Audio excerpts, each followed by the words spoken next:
And hello. Hi guys, here I am, finally here. And we made it. We made it to the live lesson number 2, or the Real English Show number 2. So, sorry about, I'm a little bit late, aren't I? 5 minutes late. I tried to come on just before, and then I realized I had to check the sound to make sure the sound is okay. So come and say hello. Join the Real English Show number 2, the Real English Show. And my name's Nick. Hi, Harpreet. You're in India, aren't you? Thanks for joining us. So come on and join the lesson. Share this video with your friends and let's chat. Tell me, how is your day? How's your day going today? And yeah, how was your weekend? So today we've got a fun lesson. Excuse me, itchy nose. Today we've got a fun lesson, or an interesting lesson with 3 different parts to it. And I actually made some special notes. Hi, Carlos. I always go to say Gabrielle because your name is written Gabrielle. Carlos, hi, how you going? Thanks for joining. How's your day going there in Melbourne? So here we are with the lesson, the Real English Show 2. Thanks for joining. If you're watching live or if you're watching the replay later, it's great to have you. Thank you for joining. So today we are on Sunday and we're going into the Real English Show number 2, where I talk about the features of everyday conversational English, particularly Australian English, but all English that you hear in many territories, and the ways that you can improve and increase your fluency so you can have conversations with native speakers. So I have some lesson notes, which I just realized I didn't put above here in the link, but I'm going to post the lesson notes here for today's lesson in a moment. Hi, Jana Warwick in Russia. Is that right? Russia? So I can see the comments today, which is good. So a little bit about me, if you don't know, I live in Australia, in Sydney, and I live near the beautiful Sydney Harbour here. And so I'm an English language coach. So I teach privately. I teach private students one-to-one on Skype and face-to-face in Sydney. I've been doing this for several years. Before that, I used to teach in English language colleges in Sydney and Brisbane and Adelaide and Hobart and in Japan. I lived in Japan. I used to teach in Japan. So I've been teaching for over 16 years. And I'm also an actor. I have a background of 12 years training and working as an actor in theater and in film and TV, just doing small parts, but having lots of fun and learning a lot about the voice and pronunciation. I learned a lot about confidence when you're speaking and presenting yourself and the way we speak and language. So I use this, and also I use stories to help you improve your English fluency as well. Because listening to and reading and telling stories is one of the best ways you can improve your fluency. So, you know, we love to tell stories, don't we? So today I'm going to tell you some stories and help you with the grammar in these stories. So before we start, I have an announcement. If you live in Sydney, I don't know if any of you live in Sydney, or maybe if you're watching this replay, if you live in Sydney and you want to improve your English fluency in conversation, you want to improve your pronunciation, your grammar, your vocabulary, and feel more confident. Most of all, feel confident when speaking to native speakers so you can enjoy life in Australia and feel good here. I have some group classes, small group classes, starting from October the 1st here in Sydney City on George Street. So I have a space there. These are small classes with 6 people, and it's for intermediate level and higher. So you get lots of attention because it's just 6 people in the classes. So take a look at the link above later if you are interested in that. Or if you want to take private lessons with me, I give lessons on Skype to almost anyone in the world. And there's information about that on my website as well. If you want to take lessons with me, you can take single lessons or a package of lessons and get a discount. So that's what I do. Now, before we go forward, I just want to get the English notes. Sorry, the show notes. I call them the show notes here. And so they're called the Real English Show EP2, Episode 2 notes. So I'm going to put the link here in the box, because what you can do is you can open the notes, hopefully, on a different screen, and you can use them during the lesson. So I just posted it there. I'm going to pin that to the top so you can see the notes there. And there's also an option to download the notes, the PDF. So it's going to be useful to go through these notes. I'm not going to write many comments here today because I think it's a bit awkward. It's better if you look at the notes and you follow those with the lesson. I give lots of examples. Or if you want, you can watch the lesson and listen, and you can look at the notes later. That's up to you. So, but I'm going to use the notes actually while we're doing the lesson. So we're talking about three things. Childhood memories. Why are we talking about childhood memories? Because I want to teach you how to tell stories in more detail. And by the way, the lighting is not so good tonight because believe it or not, I broke my usual camera light. Damn. So I have a yellow kind of light. Anyway, that's okay. So we're going to talk about childhood memories because we're going to practice using used to and would when telling a story. Then I'm going to tell a specific story that happened when I was a kid. So if my brother's watching, Lucas, hi, Luke, my brother's watching here, I think. He might remember this. And then we're going to talk about Australian pronunciation. Three interesting features of Australian pronunciation. So if you live in Australia, or if you want to come to Australia for a holiday or for a job, this might be useful for you. So let's have a look at the notes. Open the notes if you want, or just listen to me. So the first part is childhood memories. And I'm going to tell a story about, some things that we did when we were growing up. And listen carefully to the language I use. Excuse me. So it's like a listening practice as well. So I grew up in South Australia, in, I guess you could say, rural South Australia. Rural. Well, not really rural. Rural is a difficult word to say, isn't it? Rural. That means the countryside. So it was a town called Port Lincoln. A seaside town, actually, which is famous for fishing. So my brothers were fishermen. My dad was a fisherman. My grandpa was a fisherman. It's all fish, fish, fish in Port Lincoln in South Australia. Anyway, I grew up there, and well, not really rural, but at the time, there were about 12,000 people living there. That was the population. Now there's about, I don't know, what is it, Luke? 17,000, 20,000 living there. It's a beautiful place. Anyway, I lived there with my parents, of course, and my brother, and I had a stepsister and a stepbrother and cousins. And we used to go camping a lot in the summer. We always used to go camping. So let's talk about what we did in the summer. And I'd like you to share your comments as well and tell me what you used to do in the summertime. What did you used to get up to? So we used to go camping, and let me check if there's any comments here. Hi, Thong. Hi, Jana. Great to see you on here. Okay. So we used to go camping. That's a popular thing to do in Australia because we have beautiful weather and beautiful nature. So we used to pack everything in the car and take a tent, a big tent, or maybe two tents. We used to throw everything in the back of the ute, and pack stuff for barbecues because we love to have barbecues.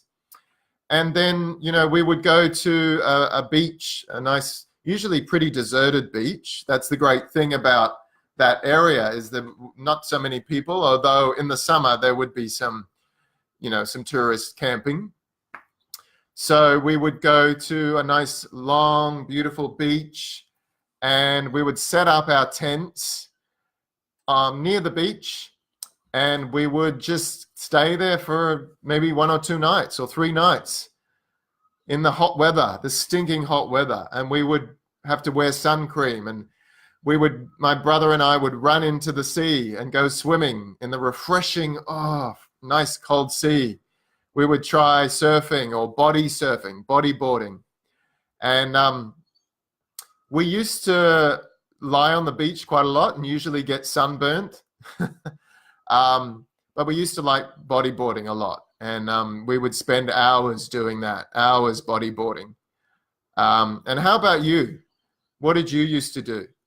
So this is using used to and would. Maybe you already know these grammar terms. Let me know if you do. Do you use them correctly?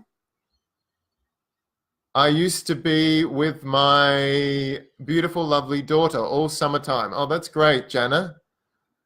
So for some of you, you might know this grammar, but what is the difference with used to and would? And how do we use would? Because would is used in different ways, right? You can say, I would like to do something. That's a different use of it. I would like to have a coffee. So would is used in a few different ways for hypothetical situations with the second conditional. If I were you, I wouldn't do that. I would try that if I were you, But would can also be used for past habit. So if you take a look at the notes, we use used to with a verb to talk about actions or states that we repeatedly did in the past. We did often. So usually in the present, we say usually, right? And that's very American, right? Hey, Australian, hey, yeah, you know. So I usually go to the gym every weekend, usually. But in the past, if I don't do it anymore, you say, I used to go to the gym, but not now, right? I used to, very Australian pronunciation. I used to go to the gym. So we have some examples in the notes. I used to live in a country town, but now I live in a big city. So it's something that was true in the past, but not true now. You can use it for actions or states. So I used to live is a state verb. A state verb, what is that? That means it is not a physical action. It's a state of mind or emotion, or it's something that doesn't really move. So for example, feel and live, like, hate, love, these are state verbs. So I used to live in a country town. We used to go camping in the summer holidays. My brother and I used to ride our bikes down to the beach. And then the negative, we didn't used to. We didn't used to use computers. So when I was a kid, showing my age a bit, we didn't have computers. Well, there were computers in the schools and things, but we didn't have computers at home. We didn't have personal computers. We didn't have MacBook Pros and laptops. We didn't have phones, that's for sure. So we didn't used to use that stuff. So the negative, we didn't used to. And you'll notice in the writing, the D disappears on used to. You don't really hear the D in the speaking anyway, used to. You don't say used, just because the next word is starting with a T, so used to. And in the questions, so you have a yes, no question. Did you used to go camping on holidays? Did you used to? How about you? Or an open question that means, an open question means there are many possible answers. And they begin with where, what, when, why, and so on. Where did you used to live when you were growing up? So I'd love you to answer those questions here. Did you used to go camping, Carlos? Where did you used to live? What did you used to get up to? We used to have a caravan, so we used to travel around the country. Great. How wonderful to travel around the caravan, around the country. That's really nice. I used to be with my beautiful, lovely daughter. Oh, isn't that sweet, Jenna? Hello, Thong. And who else have we got here? Veronica. Hello, Veronica. Veronica, silly puppy, smiley. What did you used to do in your summer holidays? So come and say hello, bring your friends. So yeah, that's what my brother and I used to do. Are you here, Lucas? I think he came on quickly and then he's gone. Doesn't need to learn English. All right, so let's have a look here. Maybe he'll make a sentence. Do you remember what we used to get up to, Lucas? Lucas is my brother, Lucas Dale.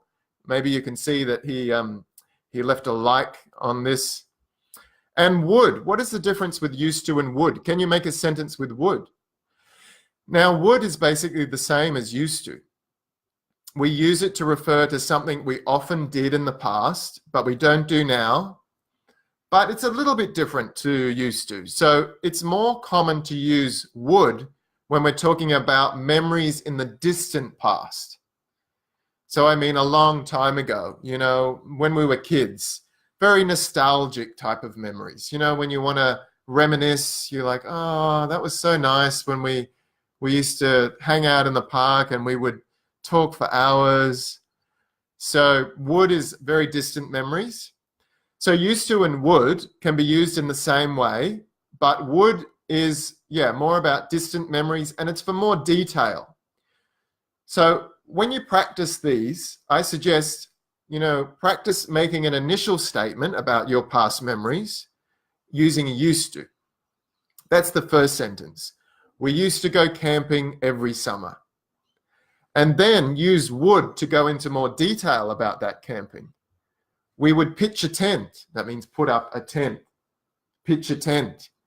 And have barbecues in the evening. We would swim for hours in the ocean. We would talk while having a campfire. And, so it goes into more detail. Would is to go into more detail. So tell me, you can make a sentence with used to and then the next sentence with would. Let's see, have we got anyone making some sentences? I used to go to my grandparents' home in the summer holidays. Harpreet, that's nice. Me too. I used to always go to stay with my Nana and Papa. We call them Nana and Papa. And I loved staying with them and hang out with my cousins. I used to live in Novosibirsk. So we have Jana here, Novosibirsk. Is that right? Novosibirsk. Sorry, I'm not pronouncing it correctly. When you were a child. Yeah, nice. We used to get to a lot of fun. Get up to a lot of fun and have a lot of fun. Yeah, get up to is the common Australian expression. We used to have a lot of fun. So what about would? Can you make a sentence with would? And do you use would much when you're talking in this context? I wonder. Maybe you can try using it. So have a look at the notes. Hope you can see the notes. There's a little note there to remember that would can be used only to describe past events and actions, but not states. So we don't say, Tom would be really funny when he was younger. We have to say, Tom used to be funny. So to be is a state. To be funny or be interesting or be sad or be happy is a state, a feeling. So we can't use would with this one. We have to say used to. Tom used to be really funny. All right, try making some sentences. Da-dum.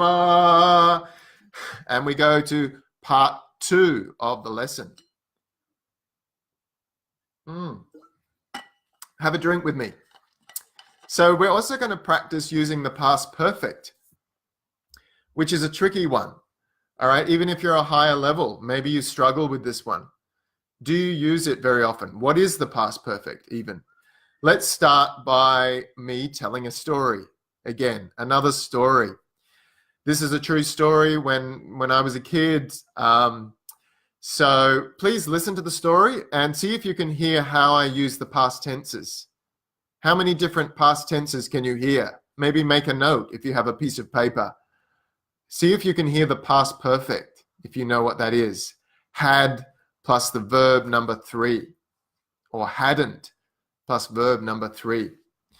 So this was when I was a kid and I was growing up in Port Lincoln. So we lived in the seaside town, Port Lincoln. And my brother and I and my cousin, we used to go swimming and snorkeling and diving. We used to do a lot of water sports. And we often used to go fishing.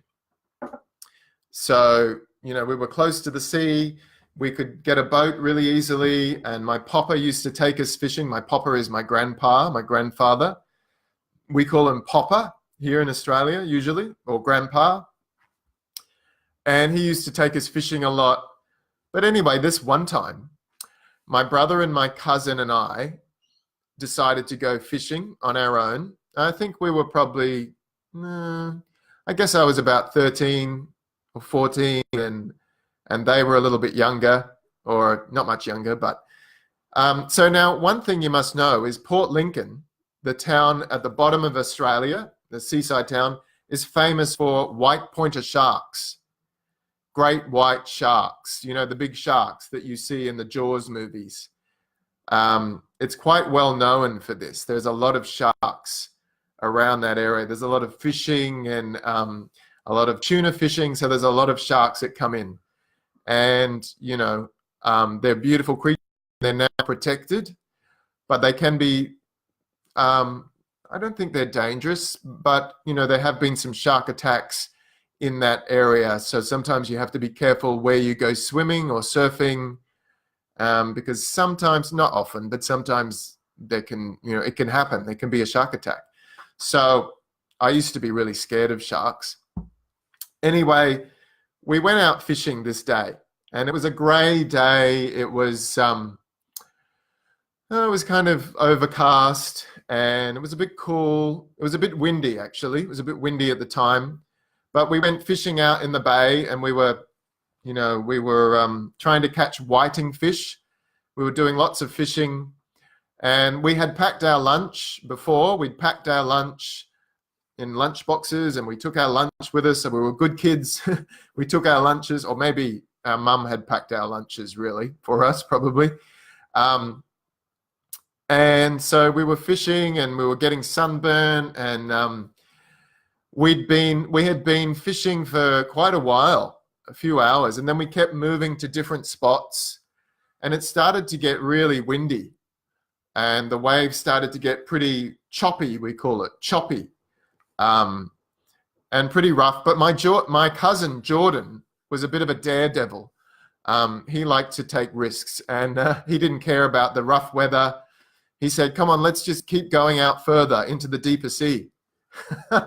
So we went out further, and the waves were crashing into our boat, and the water was coming into our boat, and wowza, so we'd been going along for a while like that, and we hadn't, I hadn't even been out that far in the boat before, in a small boat like that. I had never been out so far. So it was a little bit strange, a bit scary. And then we came close to a big tuna farm. So the tuna farms are these big round kind of structures, and inside they have big tuna fish, which they are breeding in there. And then the boats come along and feed these tuna fish. Tuna fish, the Americans call them, tuna fish, but we just call them tuna. So that's probably where you buy, where your tuna comes from. A lot of it, maybe from South Australia. Not always, of course.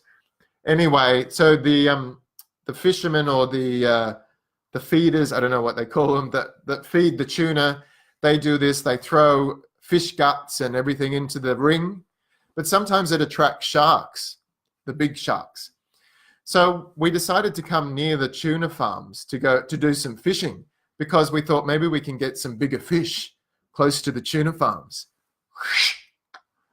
And we were doing this for a while, and we had been sitting there for a while fishing, and then we could see the fishermen by the tuna farm feeding the fish, and one of them was trying to get our attention like this. He was waving, calling out to us, and after a while we noticed, and we came closer in the boat, and we said, "What's wrong?" And he said, "Go, go, go! You have to go. There's a big shark right here, a big, massive white pointer shark." So I don't know if anyone's watching, listening to this. What do you think about that? So we, of course, freaked out, because we were just in a small dinghy, we call it, a dinghy. Maybe I'll write it here, a dinghy. A dinghy is a small boat. A dinghy is a small boat, which you can go on for fishing or just to go to the bigger boats, a dinghy. And we were in a small boat and there was a big shark there, not very far away. So we took off. We left, we pulled in our fishing rods, and my cousin turned on the boat really hard and fast because we had an engine on the boat. Luckily, it was not a rowboat. It was an engine-powered boat. And we took off really quick. We got out of there in no time. So have you ever experienced anything like this? Have you come close to... Hi, Karam, you're listening. Thank you. Have you ever come close to a shark or a dangerous animal? Mohammed from Brisbane. Great to see you, Mohammed. I've seen your comments before, so it's great to have you here. Who else have we got? Somvirek Korn. Can you teach me? Yes, I'm teaching you. Or you can get private lessons with me. Go to the link above or check out my website. I do private lessons on Skype. And you're in Cambodia. Great. Welcome to the lessons. So anyway, that was the story that happened. And if you look at the notes, which I've pinned here, there's some examples from the story. So we had packed our lunches for the trip. We had packed our lunches. So that's an example of past perfect. We had packed. So do you use this tense? Do you know about this tense? So we had packed. We have to put the subject, then had or had not, and then the third form of the verb. In this case, it's a regular verb, packed, which means put your lunch together in the box. We had packed our lunches. We had can be contracted. We'd packed our lunches. We'd packed our lunches. So sometimes you can't hear it when you listen to a native speaker. It's quite fast. We'd packed our lunches. We'd packed our lunches. So when do we use this? Did it happen after the incident with the shark or before? Let's see what you say here. After or before? So that's right. It was before. Before we left on the fishing trip, we packed our lunches. So you can use past tense. Before we left, we packed our lunches. But once the story begins, you can say we had packed our lunches. You're giving some extra detail here about what happened before the main part of the story. So if you look at the notes, it gives a little timeline. So we packed our lunches, then we left for the boat trip, then we saw the shark, or we didn't see the shark, but we heard about the shark. So you have different events in the past. And when you go back from this one event, the other events must be in the past perfect, usually, okay? It's better English to use past perfect, and it gives more detail. Or we can use the past perfect continuous. So this is, of course, like the past continuous or the present continuous. It's for longer actions. So I said in the story, we had been fishing for a few hours before we saw the shark, or we heard about the shark. We had been fishing. So we had been. Verb number 3 of be is been. We'd been fishing for a while, so I was giving some background information about the story. Do you have any questions about this? Is this one difficult for you? And do you try to use it in your everyday conversation? Maybe you do use it. Maybe you just try to avoid it and you just use past simple and maybe past continuous. But if you want to move up a level and you want to have more in-depth, more detailed conversations with people and tell interesting stories, this is a really, it's good to master this. And it will help if you want to get a higher score in Ielts or any of these exams. So, as I said, telling stories is a great way to keep practicing. Could you note it down, please, the sentence of packed our lunch? So, Mohammed, I have some special notes all on this lesson. So, do you see it here? I'll post it here. But you can get these notes from my website, and I posted it here in the comments. but I will post it afterwards as well. So if you have a look there, it's called Real English Show Ep 2 Notes. I didn't put it here, but you will see it afterwards. But yeah, packed our lunch. Packed our lunch. To pack our lunch. So you pack your bag when you go somewhere, right? You pack your suitcase when you go overseas. You pack your lunch. That means you put it in a lunchbox like that. So what do you think? All right, packed our lunches. I'm just coming back here. So to pack something in the past tense. So we have some comments here. Carlos is saying something. Oh, trying to read the comment. Sorry, I'm just trying to get the comment here, but it's not coming. Maybe I'll check it on the phone. So can you make a sentence with past perfect? Of course, it has to be in a context. We don't usually use past perfect just alone as a single sentence. We have to use it in the context of a story.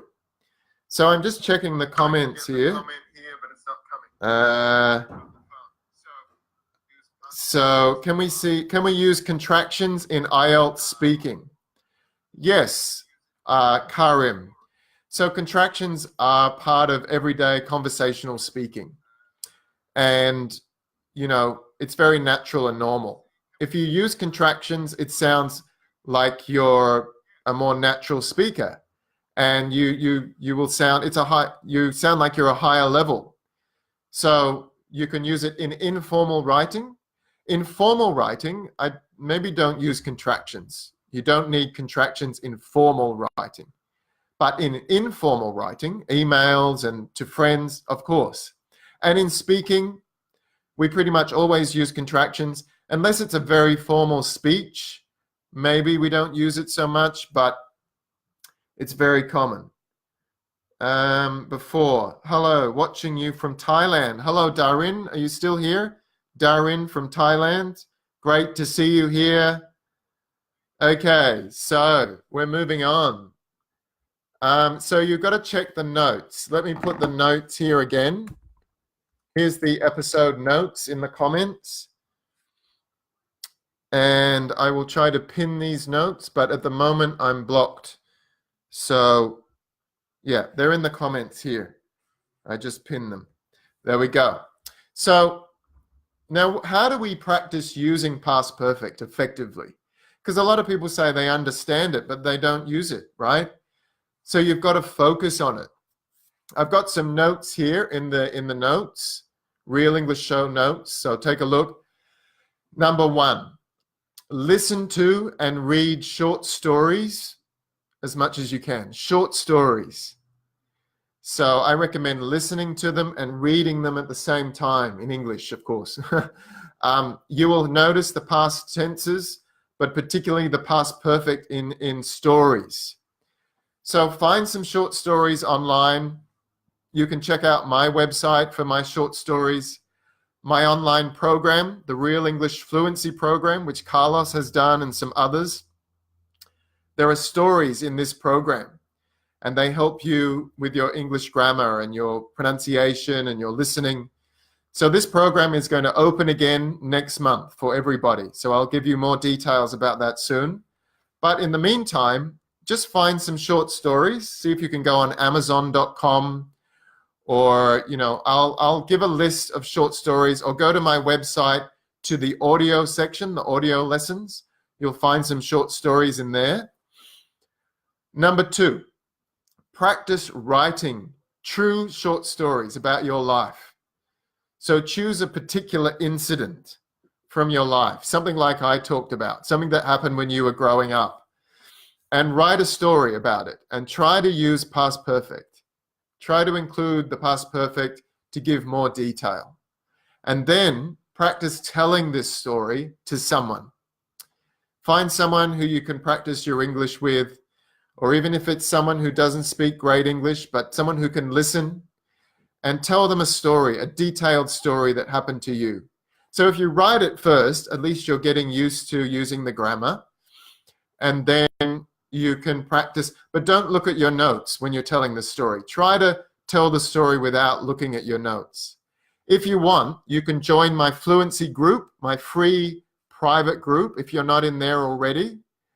And some people make videos in there. You can post a video and you can get feedback from me. So what a great way to get feedback from Australian native English speaker and teacher. So it's called the English Fluency Challenge group. So join the group if you haven't already. We have lots of exercises in there. Just going to have some water. I'm doing a lot of talking. Leave me a comment and tell me if you're in the group. Or try to make a sentence with past perfect. But, you know, you might have to make 2 sentences. So I went to Canada for the holidays. I had never been there before. So practice using past perfect. Try these 3 activities. Listen to a story, write your own story, and then practice telling this story. Okay? So that's your challenge. That's your homework. All right, who have we got? We got more comments here. We're about to finish up and wrap up, but we're going to talk about pronunciation next. Australian pronunciation. But first I want to check the comments. Let's see what we've got here. Good afternoon from Laos. Seng, hello, Seng in Laos. I'm getting the comments a bit delayed, probably about 5 minutes delayed, I think. I don't know. Can we use slang like I wanna, I gotta? In the Ielts, I guess you're talking about the Ielts test, Karen. Now, not in the writing, certainly not in the writing. You never write I wanna, I gotta. So don't use it in the writing. But if you're in the speaking exam, sure, wanna and gotta is connected speech, and it indicates that you are a natural, you know, you're using connected speech as long as you use it correctly. So, you know, if you're careful with the way you use it, if you're not sure, you should be listening and watching my videos, or if you want to learn more about connected speech, you can do that in my online fluency program, which goes right into lots of detail. But yes, you can use it. How can we join the group? So you should find the link in this page, or I'll post you the link afterwards. Just go to the English Fluency Challenge. It's called the English Fluency Challenge, I think. It's Nick's group, so you will see my picture there. Okay, so Australian pronunciation. So I'm just going to take this off. Sorry, I'm getting a little bit warm here. So Australian pronunciation. Now, do you live in Australia? Does anyone live in Australia, or are you coming to Australia? So I know Carlos is in Australia. What do you know about Australian pronunciation? It's a little bit different to British and American.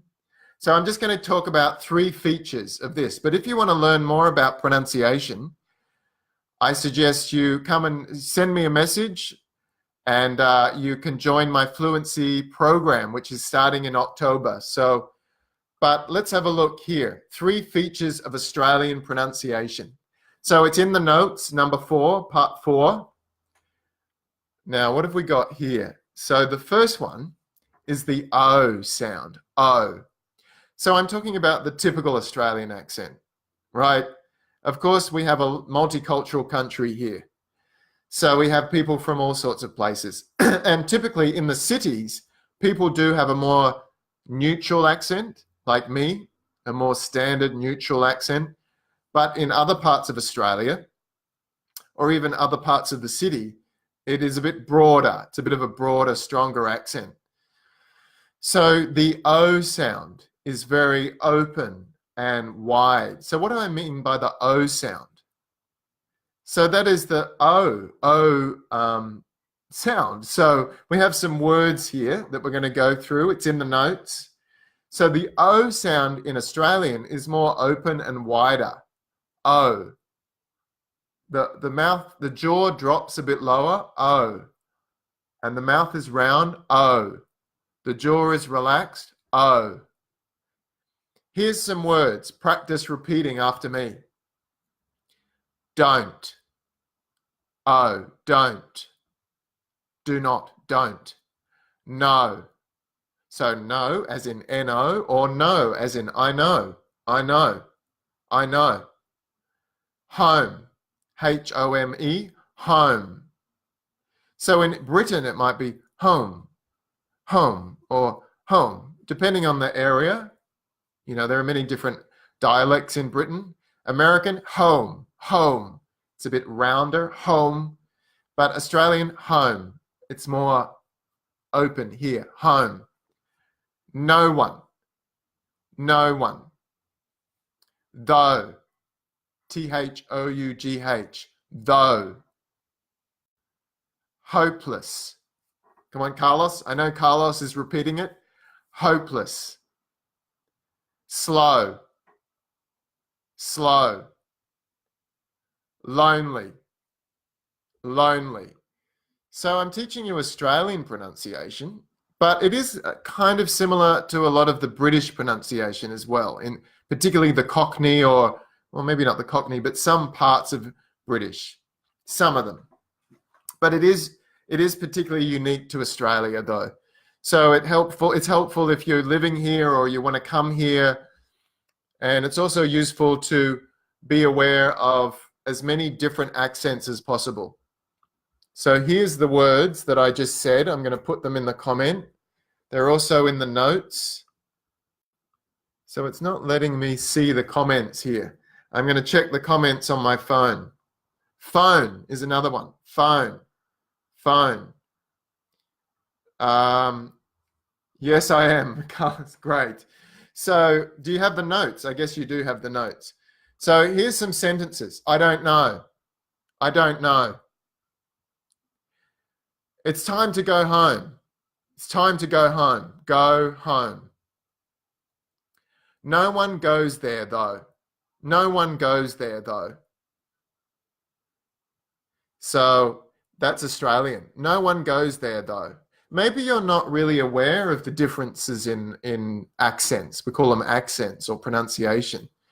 But I think it's good to become aware of different accents, you know, because we live in an international world, right? If you want to live and work in a place like England or the United Kingdom or America or Canada or Australia, New Zealand, or even if you live in your home country, but you have to work in a job where you interact or you talk to a lot of people who speak English, you might have to talk to an Australian one day, maybe a South African the next day, maybe a Canadian, different accents, right?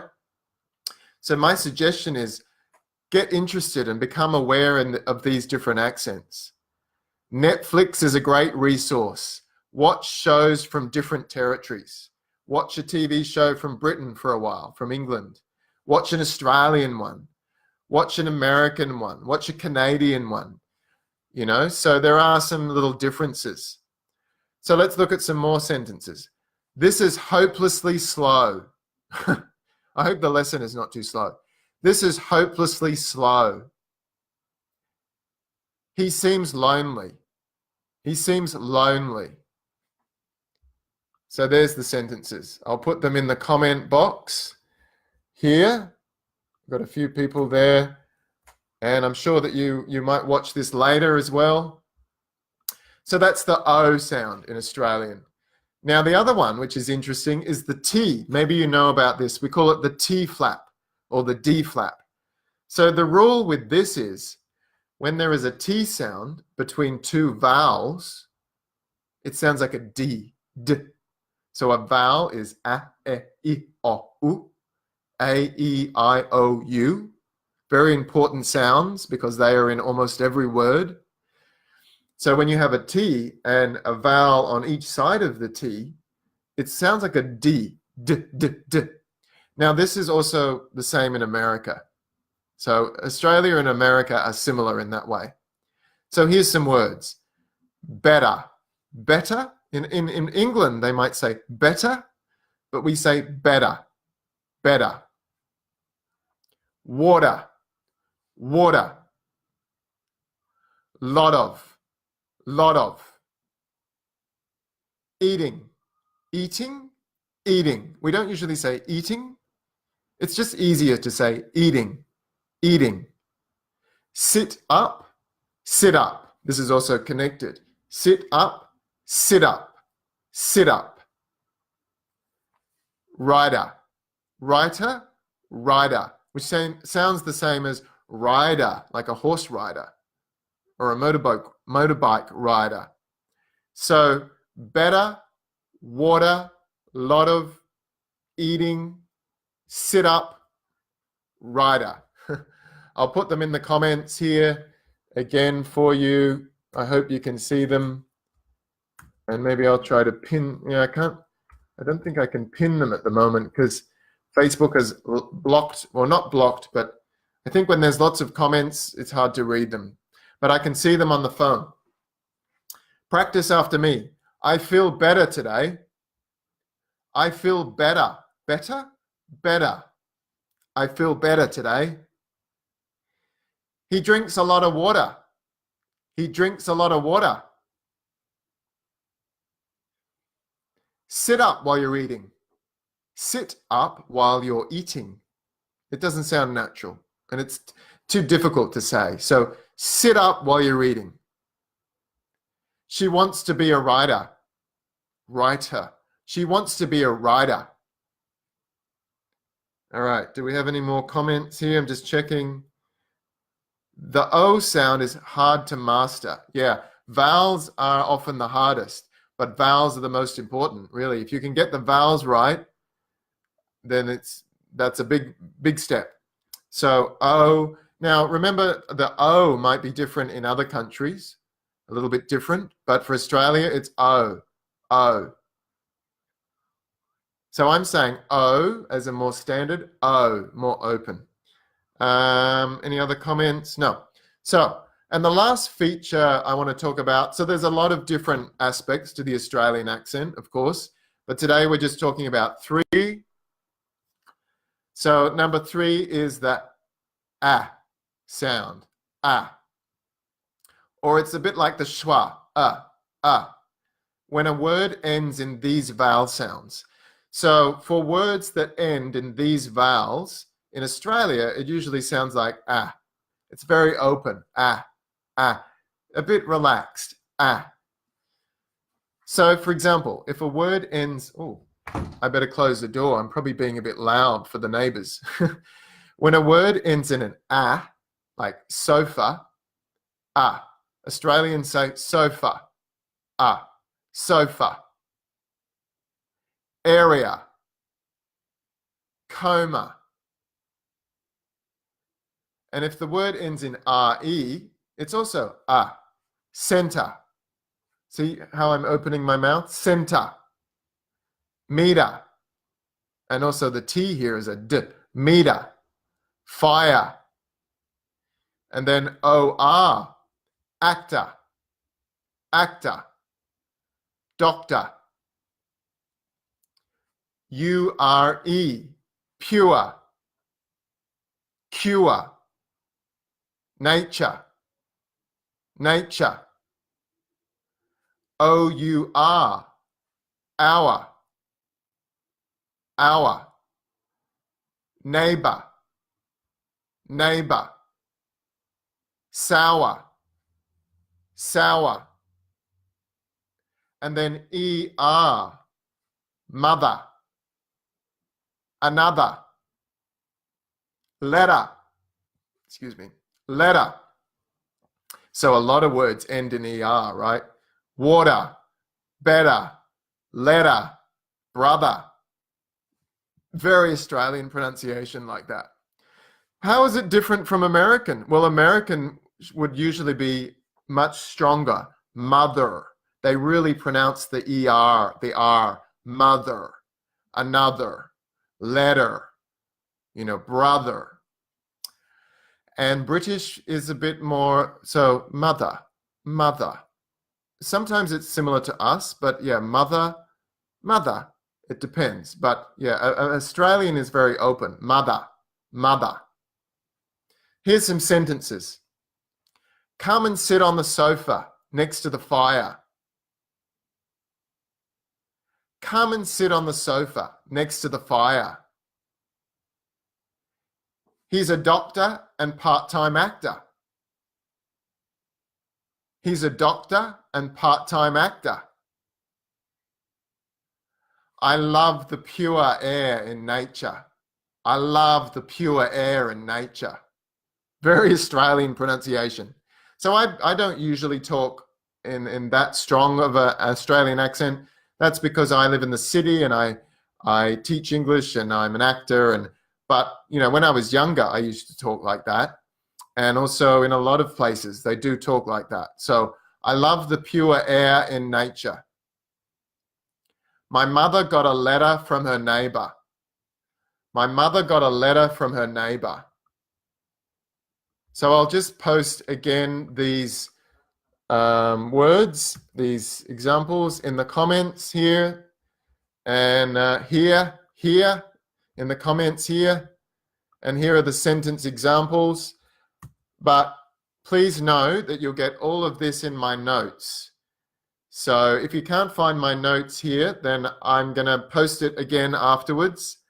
And I'm going to send it out. If you're on my newsletter, I will send these notes to you. So if you haven't joined my newsletter, my Real English Speaker newsletter, join the newsletter. You can get a free ebook on how to speak English with confidence. So you just go to my website, and on the website there, you should find where to enter your email and your details. Or you can go to the top part of this Facebook page and you can get your free ebook. You just have to give your email address and to give permission for me to send you weekly newsletters with information about my courses and my free video lessons and so on. And I every week I send out something interesting about English, about the pronunciation, or about the slang and expressions we use, or the grammar, and so on. So please join the community. So I hope you found this useful. I hope you found it useful. And do you have any questions? Let me know in the comments if you've got any questions. Let's see, I'll just check. It's great to see you all here. So remember, you can come and you can take lessons with me. You can start with a free 30-minute consultation if you just want to chat about your English and how I can help you, and I can tell you what you need to improve and the courses that I can offer you. So I only work with a few people one-to-one because I only work with people who are really committed to their English and really want to improve because they need it for work or they need it, for something really important. But I love to teach all kinds of people. So please contact me. And if we can have a chat about it on Skype. Or if you're in Sydney, you can join me. You can come and take lessons with me here in the city, or you can join my group classes, which start from October 1. So the intermediate classes start on October 1, and the upper intermediate classes and advanced classes start on October 2. We'll be doing all kinds of stuff, all kinds of language that I do like this, learning expressions and vocabulary on many different topics, pronunciation, how to improve your pronunciation, how to improve your grammar and talk about different topics, and lots of speaking practice. If you can't come to my classes, my in-person classes, don't worry.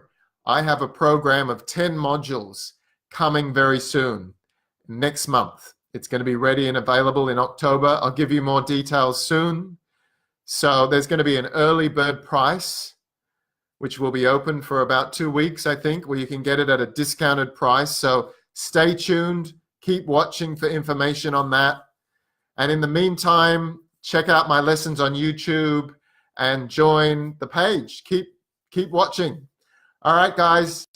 If you don't have any questions, let me check. Any questions? We have some here. What's the meaning of sit up while you're eating? So sit up is a phrasal verb. I need a bit of a haircut, don't I? Sit up. So I'm sitting here, okay? But I'm sitting back here, sit back. And then I sit up. I sit up. Sit back, sit up. Sit down, stand up. So this is all forms of action. So sit up just means like sit straight, sit up, like that. Any other questions? Carlos, do you have a question about the pronunciation? Thanks, Milette, for joining. Thanks for your question. Sometimes I can listen, but I don't know writing and speaking, says Seng. Okay, so that's an area you need to focus on, is the writing and speaking. Try writing a short story about something that happened to you in your childhood. And then try talking about this. Soon I'm going to have a membership group as well, a membership available, where you can submit a writing and a speaking task once a week and get feedback from me. So it'll be just a small price each month, and I'm pretty excited about bringing this out soon. So that will be connected to the fluency program as well. Sometimes I can read, but I can't speak out. That's the thing, Darwin. Hello, thanks for your comments in Thailand. This is common. People can read, maybe they can listen, but maybe you don't have an opportunity to speak. So there's lots of things you can do at home to do this. Of course, it's better to practice with a teacher like me, or find a speaking partner or a group. But that's what I really want to help you with, is the speaking confidence. So keep watching for my program, which is coming soon, and my membership club. Someone says, I'm listening to you. Hello, Dung Tran. Dung Tran? Dung? Sorry if I'm not pronouncing it. Where are you from? Sorry if I'm not pronouncing your names correctly. I do like to pronounce them correctly if I can. All right, so I hope you got the notes here. Did you get the notes? Check out the notes. Send me an email if you've got any questions, or a message. Leave a message here. Have a great night. Have a great day. And I'll see you at the next show. So keep watching this page for information on episode 3 coming soon, next week.